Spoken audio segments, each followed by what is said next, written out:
Liz, tea time, yeah, making a difference, one cup at a time, tea time, yeah, this is tea time, yeah, making a difference, one cup at a time, tea time, yeah. So be sure to grab your tea, grab a seat, and tune in to Miss Liz, tea time. Making a difference, one cup at a time. Tea time, yeah. Tea time.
Well, good afternoon and welcome back for the second tea time of this week on this beautiful Thursday. And this afternoon, I am joined with Lynda Faye Schmidt. Schmidt. I'm sure she'll get me to say it right when she comes out on.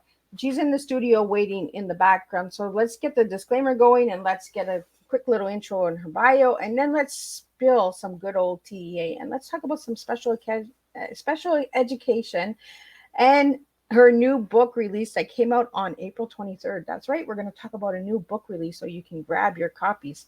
So let's get started here with the disclaimer. Disclaimer for Miss Liz's Tea Time Live Show. Miss Liz myself is going live using StreamYard. Before leaving a comment, please grant StreamYard permission to see your name at StreamYard.com. Please be advised that the content brought forward for any Tea Time show hosted by myself, Miss Liz, is always brought forward in good faith. However, may bring forward dialogues and opinions that are not representative of my platform. The facts and information are perceived to be accurate at the given time of airing.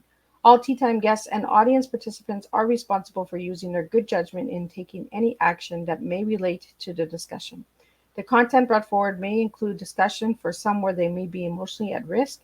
It is significant to know that the show is engaging in discussion forums only to offer and inspire awareness and connection and is not providing therapeutical advice. If you have any questions about the disclaimer or the panelist discussion, you may freely contact me, Ms. Liz, through my email at bookingmissliz@gmail.com. Moving forward, should you choose to voluntarily participate in today's show in any aspect, I myself, Ms. Liz, welcomes you. And should you decide that the show is not made for you at this time, I respect your wishes and will see you at a later show at a later date and time. And again, all tea times this year in 2023 are done on a Thursday. And if it's done on a different day, it's a rescheduled tea time. So now let me introduce a little bit of Lynda. And then I'm going to get Lynda in here and she's going to spill away and we're going to serve a good cup of strong tea with you all.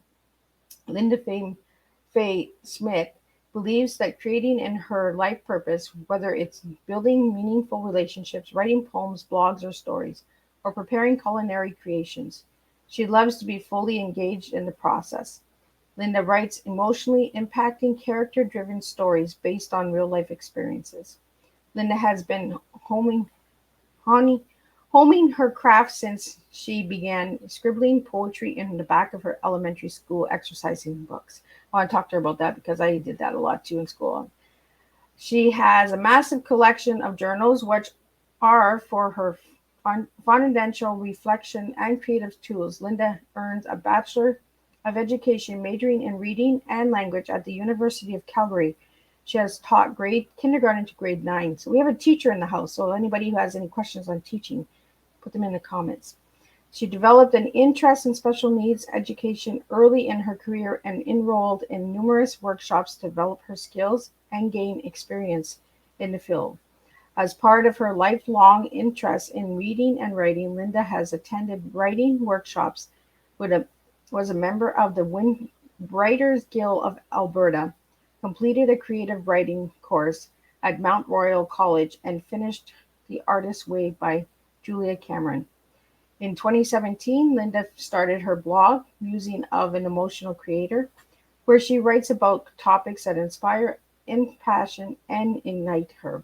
She writes about everything from travel, life as an expat, relationship, and current events. Linda was a contribution for the DQ Living magazine in Real. I'm going to get her to tell me how to say that. Subaravaria from July 2018 to June 2019. To get Linda's full bio, we're going to get you to check out Miss Liz's Facebook page, LinkedIn, and all of that goodies. And let's get Linda in here and let me sip on some tea, because my tongue is doing that tongue twisting stuff again. Welcome, Linda. Hi. It is an honor to have you here. I also have some tea. My favorite tea I can't find here where I moved last August to Panama. And I'm going to show it to you. It's not for promotional purposes. It's just for information. This is my favorite tea on the planet right now. And I have to order it from Amazon to get it. And I just love it. And I'm sipping it in this absolutely gorgeous mug, which is a piece of pottery my daughter made for me. That is gorgeous. So yummy. I'm going to have a sip right now. So what flavor of tea is that you got? It's Madagascar vanilla rooibos. Oh, I haven't tried that one yet. You want to add it. You want to add it. Just the name, right? It takes you like on a little adventure. Takes you right in. Yes. So Linda, let's get into who Linda was as a little girl and who Linda is today. Oh my goodness, you're the first person that's asked that question. I love that. Well, as we were talking backstage, there's been a lot of growth and a lot of awareness, self-reflection along the way. So they're very different. And at the same time, they're the same person. Because I do believe there is a core you that is unique. You are the only one made that way, just like snowflakes. And that carries with you through all of your experiences, and it shades them through your own perspective and how you approach life. So my basic core self, I would describe that's the same as when I was a little girl. It's very joyful, very optimistic, creative. I have almost a scary level of imagination, and that's handy when you're a writer, not so handy when you're trying to get some sleep. And we like to adventure and explore the world, and connecting with human beings and animals too, and nature, just connecting with the life experience, being immersed in the present moment. It's easier to do when you're younger and you have less responsibilities. And I think as we get older and we take on a lot, whether it's family responsibility or career, financial goals, we can lose sight of that ability to just be in the present moment, engaged fully with all of our senses, and taking what we can and giving back what we can.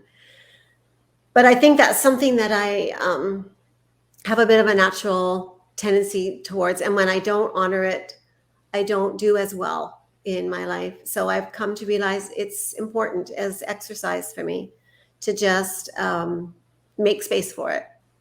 So that's how we're the same. And then, as I said, how we're different. I was so naive and trusting of everybody back then, and I had to get burned a lot of times because I just have this undying belief in human nature, and I want to believe the best in people. And I've always had it's not a healthy attitude, I don't think now, but this idea that through my love, I could make these hurt people behave better.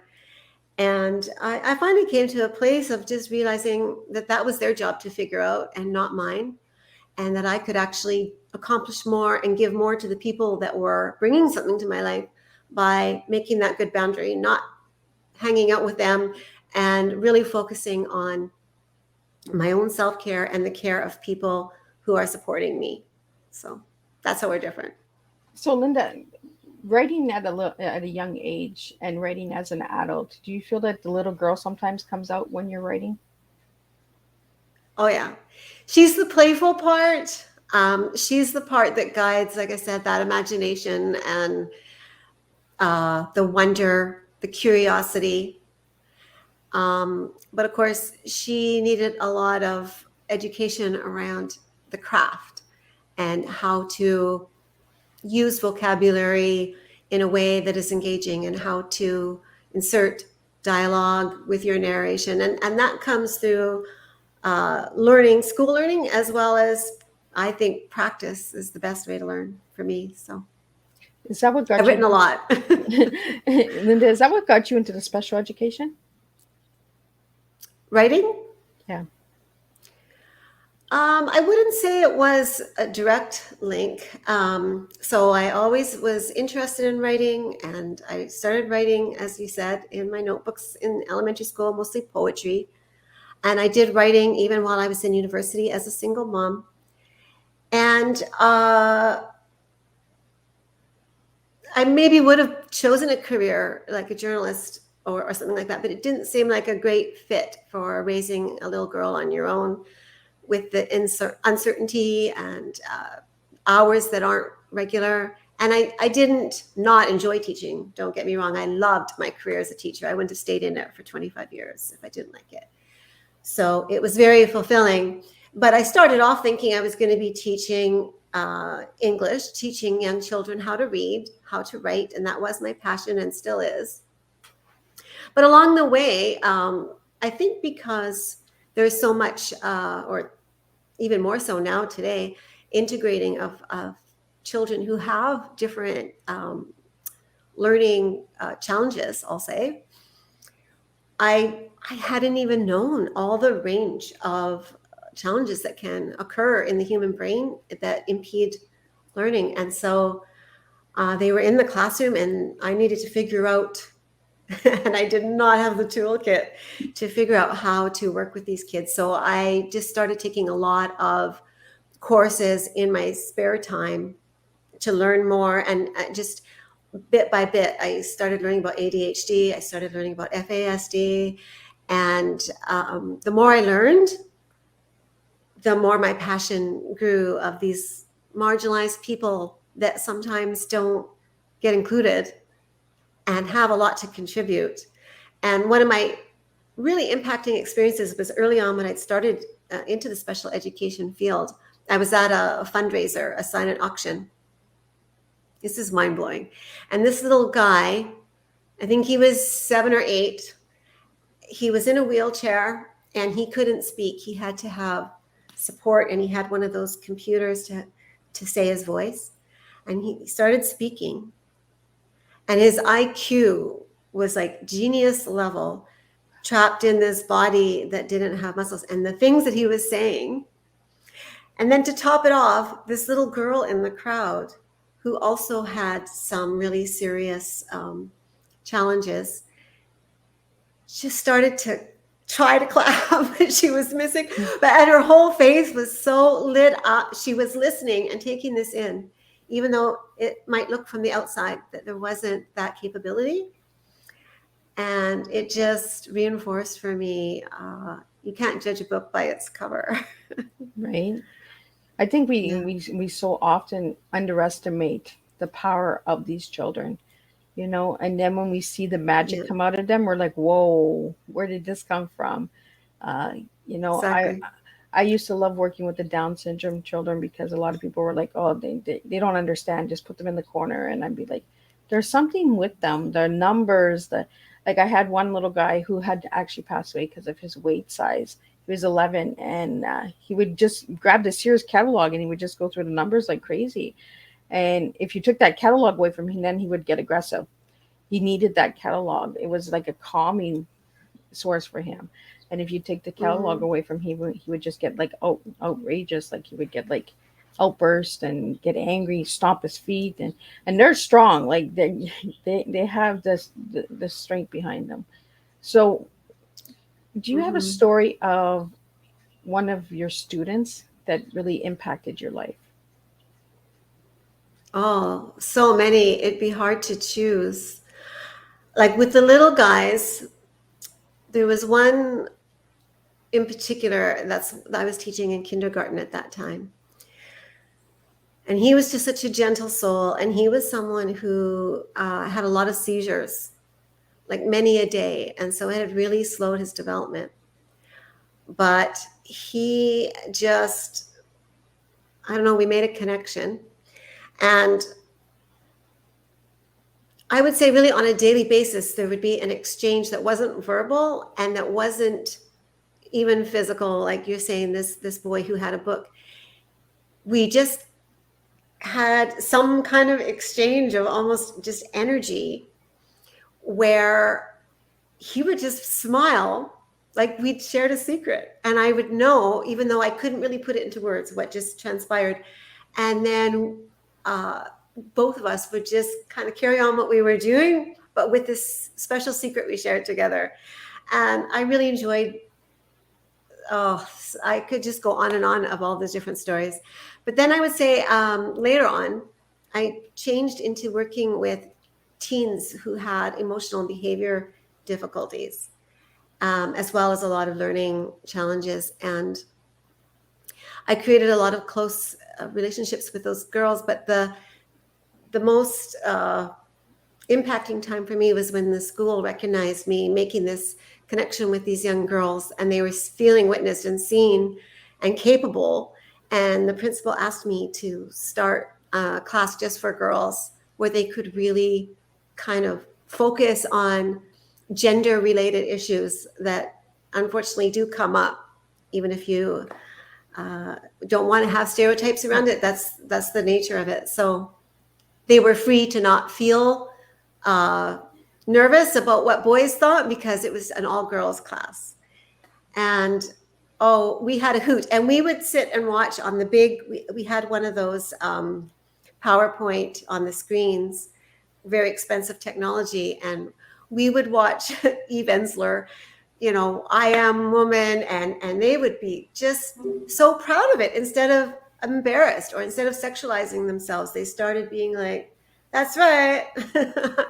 I'm a girl and I love it, and I just, they were so fun, and they kept me on my toes, and they had developed a lot of coping skills that weren't exactly appropriate and really challenging for me as a teacher. But again, it just opened my eyes and brought me so much love and compassion and empathy for these girls. And I just wanted to take them all home with me, and just love them up. So it was a really, really positive experience for me. I'm really glad I chose it. Well, and the reason that I asked that question was because I wanted to have the viewers and audience listen on how impactful the students are on teachers. We don't often talk about the stories that the children bring to the teachers and how they change your lives and, make you look at the bigger things, because of that little moment. You'll look back 20 years later and say, oh, I remember my student in kindergarten.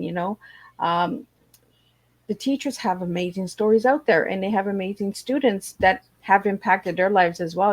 It's not just a 9-to-5 job. It's actually a job that does change lives. It is not 9-to-5, even without the life changing. That's a misconception. Right? We need to say thank you to all the teachers out there, because teachers really do a lot for our students, and our children at home. So, Lynda, I want to get into, we have little Ruby in here. So she's giving a shout out. She was a Teatime guest. And little Ruby Treats is also who's taking care of Miss Liz's website. So you'll be able to check all of that good stuff out. So thank you for that, little Ruby. And thank you for showing up. I really appreciate when all the Teatime guests pop in and support other Teatime guests. So, Lynda, I want to get into now your books, because you have some really incredible books, and they're gorgeous. The covers are gorgeous. Thank you. So what year did you start writing your first book, and how long did it take you to write it? So it's interesting. I had the idea for my first book back in 2011. when I first left my dysfunctional relationship and started out on my own. My kids were grown, and for the first time in my life, I was living my life for me. And I did the Artist's Way course by Julia Cameron, which is a textbook course on discovering your creativity. And it's a 12-week course, and you write your morning pages every morning. And you go on these artist dates, and you just learn a lot of different aspects about yourself as a creator. And during that time, I had an inspiration about writing the awareness that I was learning in that moment. And I jotted down about 5 pages in one of my journals. But then not long after that, I met the man who is now my second husband, and we've been married for 9 years. And I fell so head over heels, and I had sworn, like, marriage is stupid. That's never going to happen. Oh my God, Lynda, we're so on the same page. I'm like that today. People mentioned the word marriage. I'm like, no, I'm out of here. Like, goodbye. And that's true. If you're battling a fit that is not compatible, can be a really negative thing. But if you hang in there and wait, not for any other reason except that's I call him my Noah's Ark partner. Anyways, he showed up not long after I started this journey, and I was resisting because I was like, hey, I said I wasn't going to do this. But long story short, my writing got kind of left by the side as I went on this whirlwind romance. And then we ended up moving to Saudi Arabia because of a job opportunity with his career. And I was unable to teach there for various different reasons. And so I thought, hey, I'm going to pick up this writing that I have always had a passion for. And I started with my blog, and then I started writing the magazine articles that you mentioned, which kind of the opportunity came through someone reading my blogs. And then I just stumbled. I was literally going through journals because I have so many, like literally hundreds. And I was like, oh, this story I wanted to write. So I had the time, and I just started writing it. And it probably took me 2 years to get the manuscript out. And when I finished it, I had just finished literally the day before, and I was on the shopping bus in Saudi Arabia. And one of my friends, well, what have you been up to? Oh, I just finished writing my first book. And she was like, oh, cool. When are you going to publish it? And I said, now, if you can answer that, that's $1 million question. I don't know. And so she casually says to me, oh, I think I have a friend of the family that's maybe in publishing. Let me see. And she sends me the contact information for my publisher, Anne O'Connell at OC Publishing, the next day. And I checked out her website. I thought, oh, I feel all this serendipity. I really see the integrity of this woman, and I'm going to give it a chance.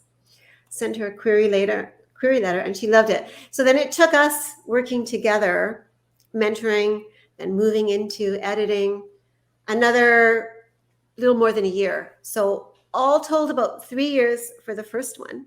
And then the next book went a little bit quicker because I had gone through the process. Also, I would say, just having spending time writing at my desk every single day, I developed more of a skill that way and got into such a groove. I never had the writer's block anymore because the vessel was always open and never closed all the way. So the second book didn't take as long. And then the third book was a journal, and it definitely didn't take as much time because there's not the same level of creativity, and there's only a prompt per page. So it's shorter content. And then my last book that just was launched. And it is gorgeous. And about a year as well to write and a year to get ready. So Lynda, how did you get the cover for the last one? Because the last book is gorgeous. I'm so thrilled with the covers of all my books, and that's not every author's story. So I recognize how fortunate I am. But this is extra special because early days when I started writing this novel, I knew that my novels are very driven by the characters. And so my character, Isabella Ricci, is an artist. And I wanted to have that brought into the book somehow in a very real way. And I had this inspiration, and I reached out to a friend of mine who is an artist. She lives in the UK now, but originally I met her living in Saudi Arabia. And I said, hey, Ria, her name's Ria Carnell. How would you feel about collaborating with me to make a sketchbook journal entry for each chapter of my book I'm writing? And she was so in there right away of, I'd love to. Because she really feels like adult books are limiting with art, and she feels like there's a real place for that for adults and not just children. And so we did it. And now I'm finding out, I just found out today that apparently this is some new trend, but that blows me away because I'm usually like 10 years behind the trend and thinking it's new. And everyone's like, actually, it's going out already. But this book is, there is chapter art at the beginning of each chapter that is representative of my character's sketchbook journal. So that's chapter 1. And they're pencil drawings, but they're just absolutely stunning. I think she's so talented. And I mean, she shows her art in Oh, wow. the art world. So Wow. isn't that great? Gorgeous. So we're getting an yeah. inside scoop. So grab your copies. Like, that is nice. We don't see pencil drawings anymore either, right? We see like all the colors and digital It's art true. and stuff like that. So that's really different. Mhm. So you're bringing that back, you know. And who cares about the new trends? You know, bring back some of those old trends because they work good. Do what works for you. If it looks out your trend, great. But yeah, I'm never going to write to a trend or to a market, or that's not my style. And I'm not saying that it's wrong to do, but it's important that you follow your own drum. And mine says, listen to me, not out there. Yeah. All And, that and that's what comes- we were saying in the back of the studio before we went live, is that, you know, we all have our ways of doing things, you know, and some things are just not my cup of tea, and I'm not going to do it. Whether you tell me to do it and whether that's going to help me grow. Now, something in me is telling me it's not for me, you know. And Yeah. and I think we should be able to Listen to debate stuff, right? Because we were talking about that in the background too, back in the studio. You know, debating. We don't do that anymore. We don't debate. We just follow, right? Follow the leader. Let's just go. You know. There's one certain strand that's being accepted, and then the others aren't. And I think it's unfortunate because I do think our freedom is one of our most treasured gifts as human beings. And if we start chipping at that, I think it's a really dangerous thing to our whole sense of serenity as humans, you know, as to your uniqueness. You have to be respectful. You can't aggress against other people with your choice, but you can choose to live and not live, to agree and disagree, and live harmoniously. But some people get so tunnel visioned with their view, they can't open it and see another way of looking at things. And that's where travel has been such a blessing for me, to really be immersed in living a different culture and seeing, oh, there's a lot different way of doing this thing called life. And there's things I agree about it and things that I don't, and it's all learning. Well, I think it's a good time to ask you, Lynda. If I ask you what your tea is, what 3 words would you give me? Okay, well, the tea, because I was a teacher, that pops in right away. And then I'm a storyteller. So if you kind of take the telling part and the teaching part and put them together as a double tea, we'll knock it out of the park with a big, strong double. Double tea. We're serving double strong tea.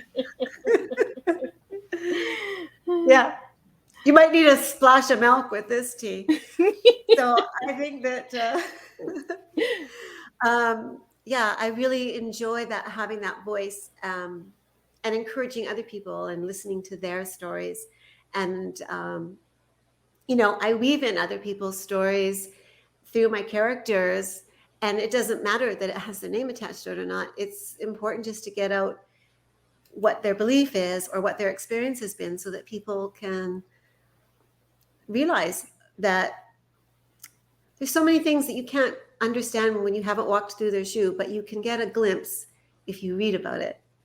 and if they tell you their story. And it just feels like a really beautiful way to do what I feel like I'm here for, is to share Yeah, you stories, might have just teaching. started something, a new trend, right? The double T's, teachers telling stories. You know, you just never know, Linda. Like, you know, that's how we open up a door, right? Is we open up different and that. So you gave me teachers and telling for T. So what are you giving me for E and A? So E, without any question, has to be emotions. Oh, My blog is called Musings of an Emotional Creature. And anyone who knows me refers to things like, oh, she's the emotional glue of the family. Oh, she wears her emotions on her sleeve or her shoulders or wherever. Oh, you can tell how Linda's feeling 3 seconds into the conversation because her emotion colors her language. I've been told I'm too sensitive, but now I just embrace, if you can throw another E in there, double E, yeah. I embrace my emotions because they're mine. And I think I do it in a respectful way. And I take ownership and responsibility for my thoughts and my feelings. But when I keep them inside, especially the hard ones, they just erode at my well-being. And when I express them and let them go into the universe, the freedom that I feel, the lightness, it's such a gift. And in conversations with people that I trust and on platforms that are particular for that, where I know that there's a level of professionalism, it's a great way to just unpack some of that and be heard and hear them. And that sharing, it binds us together as human beings. And then the A, another thing that I'm really passionate about is the authenticity. Yeah. So being authentic, and so first of all, you have to figure out who that is. And that requires taking time out of your life to be still and to listen to yourself. She will talk to you if you give her space.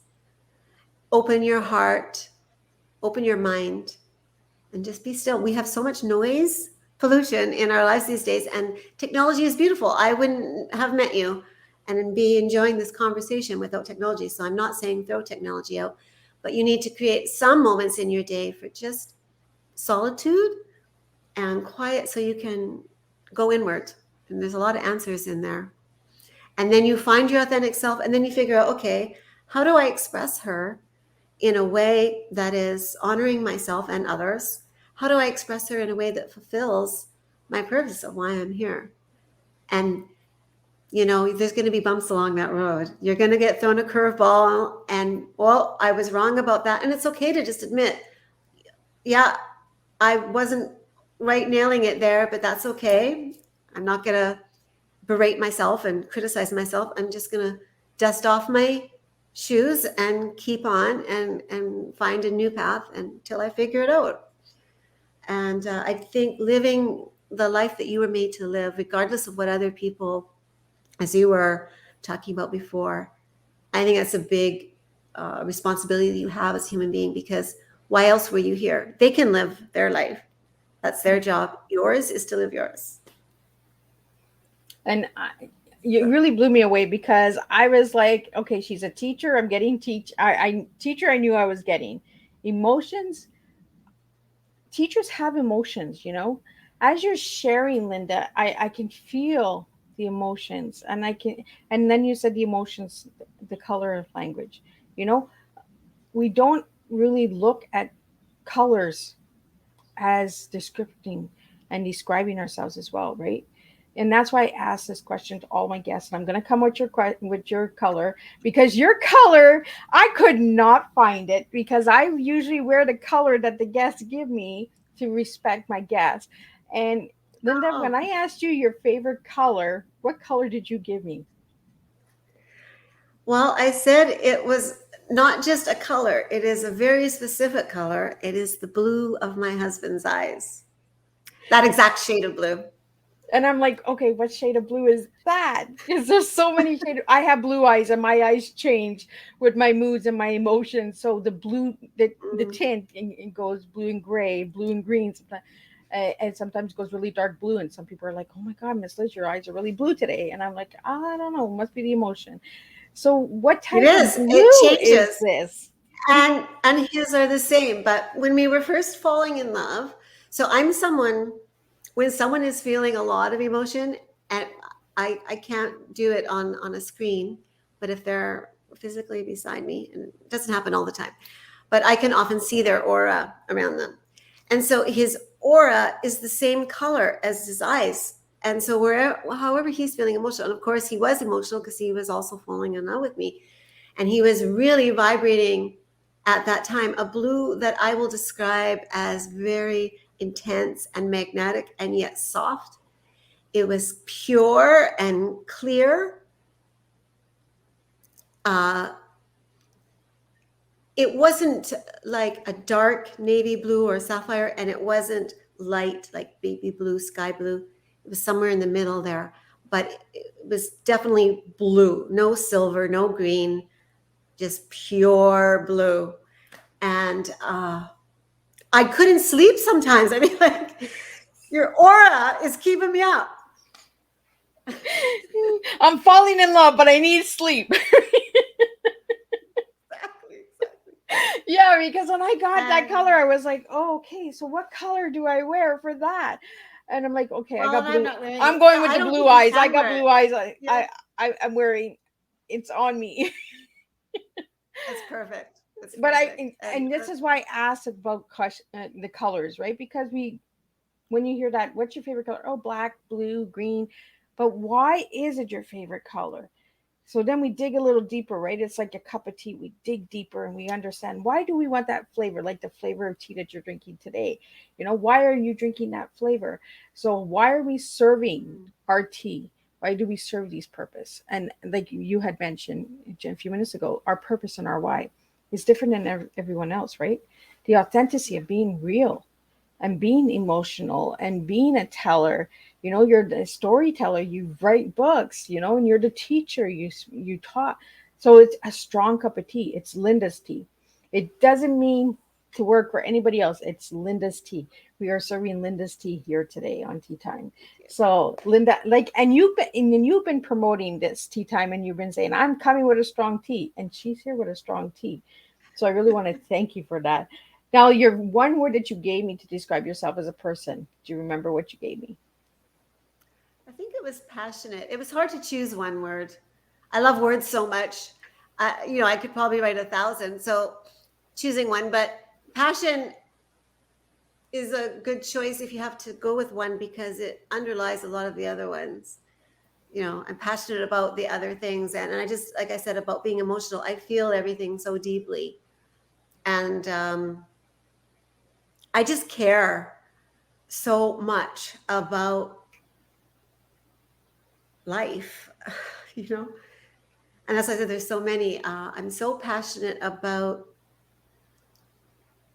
people learning to live in harmony, about peace, and about respecting one another. I'm so passionate about equality for people and everyone having their voice and their right not taken from them to exist on this planet. I feel like we have too many rules and laws that keep us from connecting and becoming our authentic self.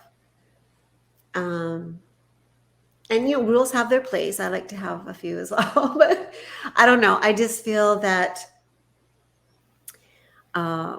when people have space to become, they will fill it, and when they're boxed in, they will shrink to fill that. And so I just want to open the space for people to shine their light. I just feel like if everyone was supported to shine their light, the world would blow your socks off. Right? I feel Yeah. the same way. If everyone started serving their authentic tea, be themselves, just serve it and spill it and make a mess. Be you. The world would be a beautiful place. The colors, it would be like those blue eyes that you described. Like it would be magical. It would be intense. It would, you know, magnetic. It would really open up, I think, humanity. And that's what we're missing is people are so programmed and so socialized that they're losing who they are as individuals. And we really need to just start serving a strong tea. And we have a comment here from Little Ruby's Treats. LL, a strong tea. Lynda brings a double strong tea. And this is what we do is we serve strong tea in this house.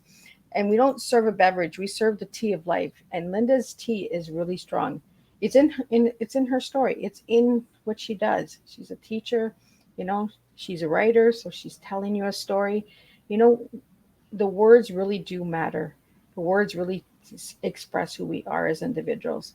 Lynda, we have a question here that came in.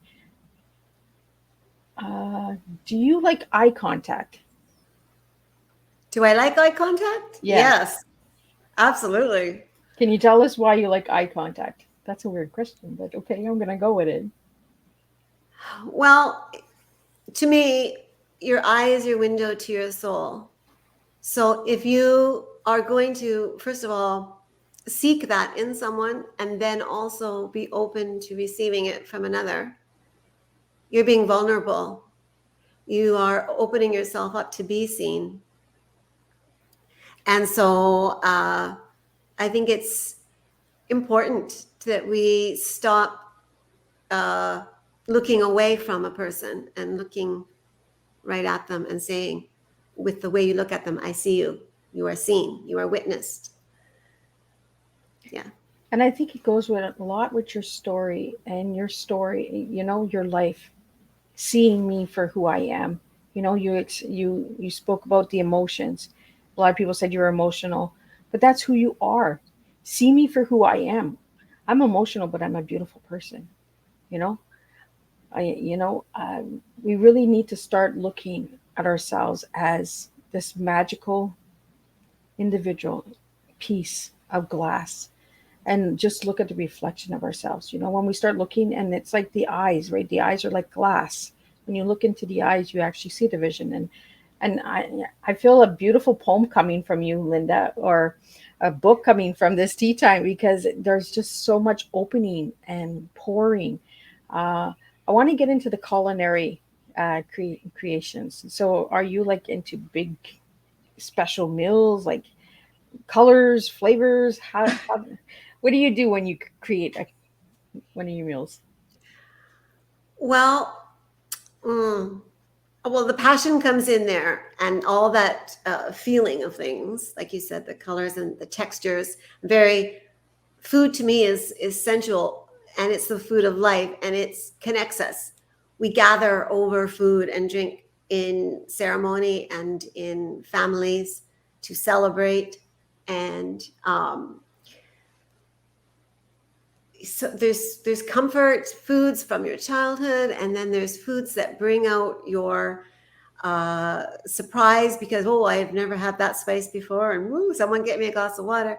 And there's just textures that you maybe enjoy and don't enjoy. So I love experimenting with food, but I'm actually fairly skilled in the kitchen, and I can create a lot of different culinary dishes all the way from savory small bites and main courses and even desserts. And so, for example, in February, we had friends of ours come and visit us here in Panama. They'd been wanting to come to Panama anyways, and when we moved, it seemed like a good excuse. And we met them in Saudi Arabia, but they're from UK. And as part of my gift to them of coming and staying with us in their home, on their last day, I made a farewell 5-course meal with pairings. So I also enjoy wine. And so we had to start. I made some grilled vegetables that were all beautiful, bright colors. I had eggplant and red peppers and mushrooms and onions and tomatoes, all grilled with just some olive oil and some light seasoning, some Mediterranean sea salt and cracked pepper, and just let the vegetables kind of speak for themselves. And we had that with a sip of champagne. And then I made from scratch a roasted red pepper soup that had a little bit of punch, smoothed out with a bit of cream in the middle and some crushed basil. And with that, we had a white wine. I can't remember. I think it was maybe a Sauvignon Blanc.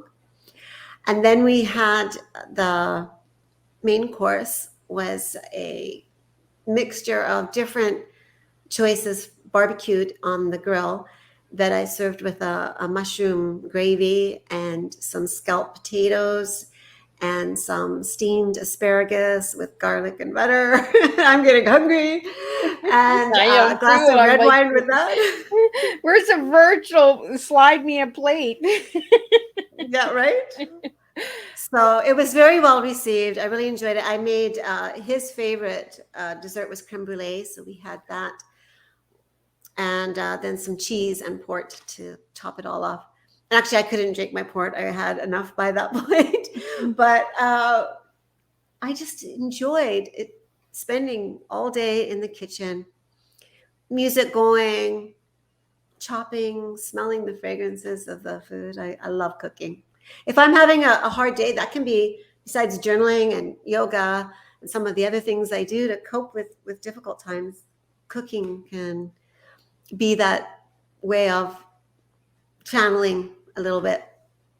So Lynda, you did mention you're in Panama. So what do you love about Panama? oh my goodness, where do I start? So we got to travel so much with David's job in Saudi Arabia. And one of our first trips in 2015 was to Panama. And we literally, it's described many times in my writing, but we were still in the plane looking out the window and we were like, oh my gosh, look at how beautiful this place is. We could hardly wait to land. It's got this really spectacular skyline, city line with the skyscrapers right on the ocean. Some people call it Little Miami, but it's a small country. I think 2 million people altogether or something. Or maybe a bit more, but it's really small. And just so lush, it's tropical, and the jungle and the ocean, they just converge. And driving up to where we were staying, where we live now in Coronado, along the drive, I was just like a fairy tale. I just felt like, is this really my life that I get this opportunity? And the mountains, the fresh air, it's not polluted. And the people were so welcoming, even though it is a Spanish community. And my Spanish, even though I've been taking lessons for several years, is really resisting. Maybe I have a learning challenge there. I don't know. But I'm starting up lessons again next week with a friend here who's from Colombia. And so, but I love the sound of the Spanish language, and I love how it's a very emotive language. I probably should have been born speaking Spanish or met someone, because someone I met through a service, he was installing our TV, said to me, in English, you are so restricting. You are so frugal with words, only this, this, and this. And in Spanish, if we can say it in 3 pages instead of 1 sentence, we will. And I thought, oh, okay, yeah, I get you. And so I just love that generosity of, and the passion and the way they, they just, but they're very down to earth. And of course, I'm stereotyping, but for the most part, most people I've met, our security guard here on where we live, Alberto, is a friend. And he is smiling every day. He's always grateful just for the gift of being alive, and it's sunny and warm and the birds are chirping. And what else can you want, And his family is more important to him than anything else. And I don't know, I really resonate with those values. So I am so thrilled that we did the hard gig in Saudi Arabia for 7 years and saved, worked really hard to make enough and we built our home. We put solar panels on our home. So it's really quite affordable to live here for us now. And I love it. So if anybody wants to go to Panama, she just gave them to go there. So we have a question here that came in. Lynda, do you have any plans of making a cookbook? I have considered it. I have thought about having a character who's a chef and including, instead of art or a journal, including the recipes at the front. So that is an idea that I have played with. I'm actually writing, I'm about 60,000 words into my 5th novel, which is a psychological drama where I'm really looking at mental health, because that's another passion of mine, the stigma around mental illness. And so that's what I'm working on, but it could be a later project that I think would be a little lighter and fun, and I would enjoy maybe a break from all the hard things that I'm researching and working on right now. And at one time, actually, my oldest daughter and I were playing around with the idea of doing a cookbook before I started my writing career, but that was just before I moved, and it never did pan out. So, but I think it would be a fun thing. And you know what? I just finished watching a really good movie, or actually it was a Netflix series called From Scratch. If you haven't seen it, or I don't know if you watch shows, but it's so good. It's a tearjerker all the way, and real life seeming, but there's a chef, and food is a big part of it, and really well done. I think it's Reese Witherspoon's productions, and I feel like a lot of the stuff she's put out has been really, I loved Little Fires Everywhere. And anyway, I digress, but yes, to answer the question, I could see that absolutely coming. My goal is to write a book a year, as long as I'm able to write. And that doesn't mean it'll get necessarily finished, but in 1 year, but it's a goal. This one's going to take longer than a year, I can tell already. But Well, as you were explaining this the amazing food that you created, you were pairing up the wines, and we don't have cookbooks out there that have the pairing, like, the food with the wines and and maybe I could throw in a tea with dessert. Right? A tea, or you could throw in a little poem, somebody wants to propose, this is the meal to cook with this wine, this champagne, congratulations, here's your poem. There's so much that we can do, right? We can open those doors and create, like, I think a cookbook would be amazing, because then I could taste some of your food, since you're so far away. I could buy a cookbook and I could try and make it like you. So, Lynda, would you like to leave a special message to the special education first, and then mental health, because you had mentioned mental health? I just want to get some really good points out there.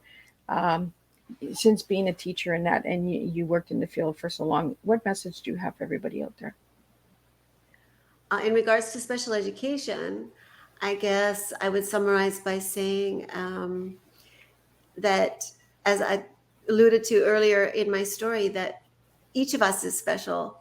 And I don't think we should separate them into a different group. But I also think including people with a lot of challenges that need support into a classroom without them is also a recipe for disaster. And it doesn't benefit anyone, the person with the challenges or the people who supposedly don't, because everyone needs to be heard, even that quiet little student who does all his work.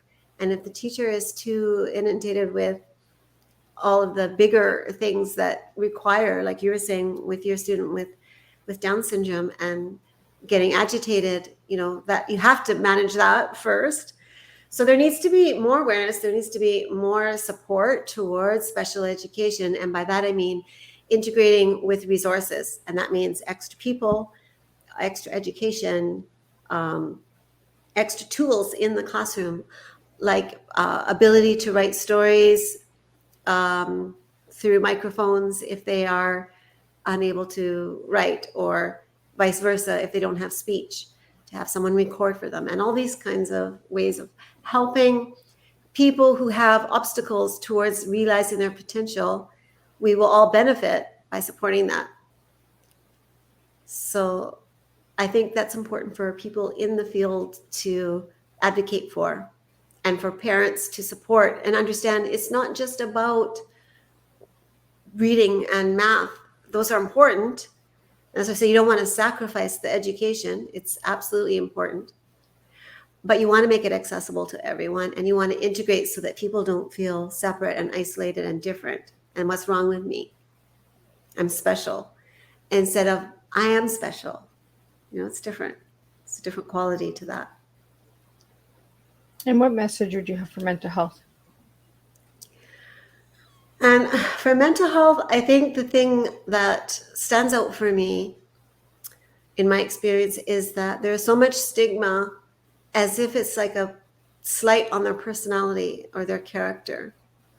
And because sometimes when you have mental health challenges that aren't being treated well or managed well, you can behave in ways that aren't appropriate or respectful to other people. But to say it's your fault any more than when the child who has a seizure or has any other condition that impedes their ability, you should not put it on the person. And it doesn't mean you don't have to take responsibility, but how can you take responsibility if no one's offering you the opportunity? If you can't access, if you don't even know that services exist, and then you can't access them because it's $120 an hour for a therapist, and then meanwhile society is washing their hands of you, and you're alone, and there's so much aloneness where people are not only just a little nuclear family instead of a village raising a child, but so much single parenting because one of the parents is dropping the ball for whatever reason. And maybe there's a room for a compassion, but in the meantime, here's this little one.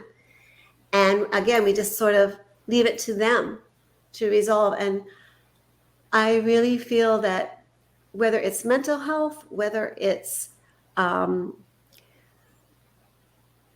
learning challenge, whether it's opportunities that you don't have because of your background, we need to support one another much better than we are to access the things that we need to reach our potential. And with mental health, I do think there are ways to deal with it and manage it effectively, whether it's through medication, whether it's through therapies that are things like art therapy, yoga therapy, talk therapy. There's so many different ways to address it. And you find the one that works for your unique self, as we talked about the authenticity.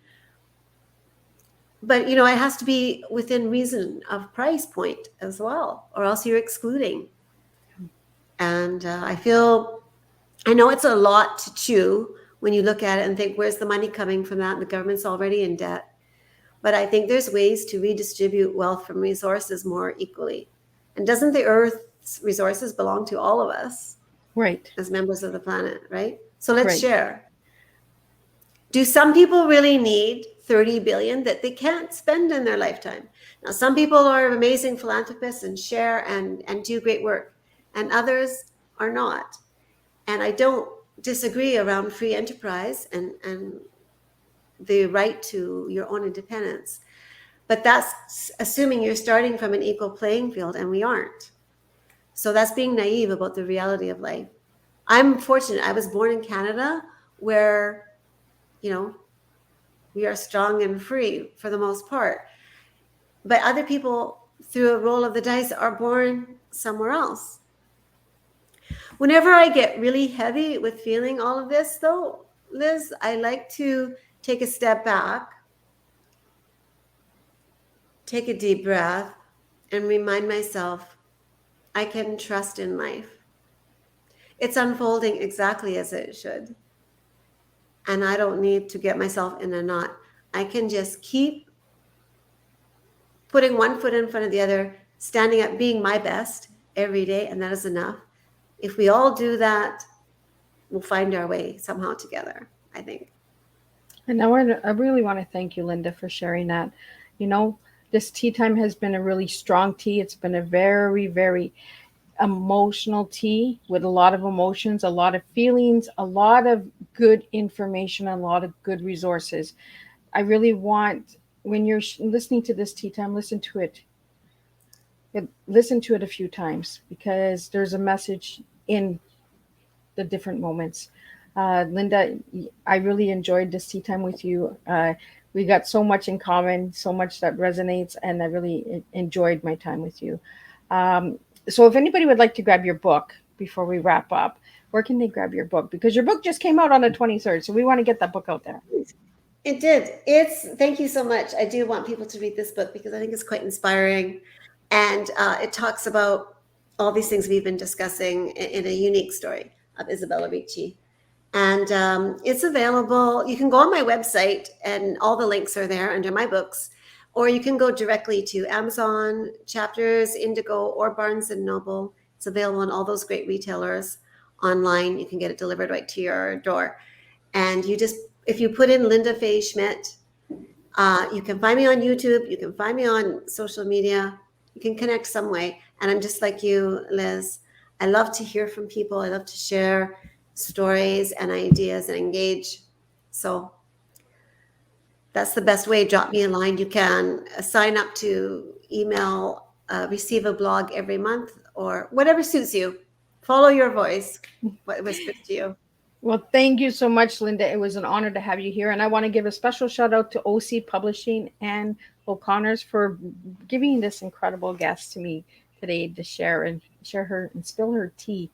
You know, the teachers telling emotions, embrace, and authenticity. So you just never know what kind of teas you're getting when you come to Tea Time with Miss Liz. So again, I want to thank everybody for tuning in. And if you're watching the replay, please push #replay and let me know where you're tuning in from so I can give you a shout out as well.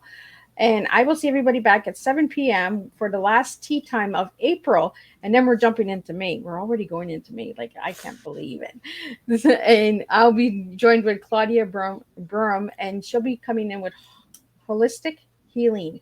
So we're going to be doing a lot of teaching today. This morning we had history. Today we have special education and emotions and personal healing, I think, personal envision. And tonight we're going to be channeling. So we're going to do a lot of deep education tonight on Tea Time. So again, you're going to sleep well. I will. Yeah, I always sleep good. Fridays are my day to rest. So anybody wants to reach Miss Liz, Fridays are off. Catch me on Saturday or Sunday or the rest of the next week. But Fridays are my day off. So I want to thank you, Lynda, for joining me on Tea Time. And thank you to all the viewers and supporters of Tea Time.